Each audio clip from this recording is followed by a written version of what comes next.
ನಾವು ಹೊಂಟಿರಿ ಕಾಲೇಜ್ ಕಡೆ ಹೋಗಿದ್ದು ಮೊದಲು ನಾವು ಅಂಗಡಿ ಶೆಟ್ರ್ ಸಿಗಿತೀವಿ. ಶೆಟ್ರ್ ಆದ್ಮೇಲೆ ಬರ್ತೀವಿ ನೋಡ್ರಿ ಸೀದಾ ಕಾಲೇಜ್ ಬಂದ್ಮೇಲೆ ಮೋಸಿ ಮನೆ ಚಹಾ ಕುಡಿಸ್ತಾನು. ಅವ್ನು ಚಹಾ ಕುಡ್ಸಿದ್ಮೇಲೆ ನಾವು ಕ್ಲಾಸಿಗೆ ಹೋಗ್ಬೇಕಾದ್ರೆ ಸಮೀರ್ ಕರ್ಕೊಂಡು ಕ್ಲಾಸಿಗೆ ಹೋಗ್ತೀವಿ. ಕ್ಲಾಸಿಗೆ ಬಂದು ಕೂತೀವಿ ರೀ. ಆದ್ರೆ ಬುಕ್ ತಂದಾನ, ಬುಕ್ನಾಗ ಏನು ನೋಡ್ರಿ ಖಾಲಿ ರಟ್ ಐತಿ. ಏನೋ ಕಾಡ್ಸಾಡ್ತಿರ್ತೀವಿ. ಬರೀ ಕ್ಲಾಸ್ನಾಗ ಎಂತಾವ ನೋಡ್ರಿ ಅಂದಾಗದ ಕ್ಲಾಸಿಗೆ ಬರಂಗಿಲ್ಲ ರೀ ಮೊದ್ಲು.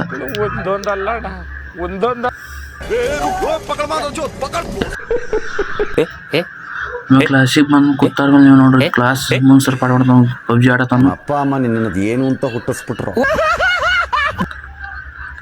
ಆಮೇಲೆ ಕಾಲೇಜ್ ಮುಗಿದ ಮೇಲೆ ಬರ್ತೀವಿ ನೋಡ್ರಿ ಹೋಗತ್ತೆ ಮನೆ ಕಡೆ. ಮನೆಗೆ ಬಂದು ಕೂಡ ನೋಡಿದ್ವಿ ನಮ್ಮ ಮಮ್ಮಿ ಎಲ್ಲ ಮನೆ ಎಲ್ಲ ತೊಳತ್ತಲ್ರಿ, ನಮಗೂ ದಗದ ಹಚ್ಚಿದ್ಲು. ಆಯ್ತು ಆಮೇಲೆ ರಂಗನ ನಮ್ಮ ಮತ್ತು ನಮಗೂ ದಗದ ಹಚ್ಬಿಡ್ತಾಳು. ನಾವೆಲ್ಲ ಮನೆ ಕಿಟಕಿ ಎಲ್ಲ ತೊಳ್ಯಾತೀವಿ ನೋಡ್ರಿ. ಮನೆ ಕಿಟಕಿ ತೊಳೋದಿಲ್ಲ ಮತ್ತೆ ಒಳಗೆ ಬರ್ತೀವಿ. ಅಡುಗೆ ಮನೆ ಎಲ್ಲ ತಿಕ್ಕ ಹಚ್ತಾಳೆ ನಮ್ಮವ್ವ. ತಿಕ್ಕಾತೀವ್ರಿ. ತಿಕ್ಕಾದ್ಮೇಲೆ ಮತ್ತೆ ಹೊರಗಿನ ಕಿಟಕಿ ತಿಕ್ಕತ್ತಾವ.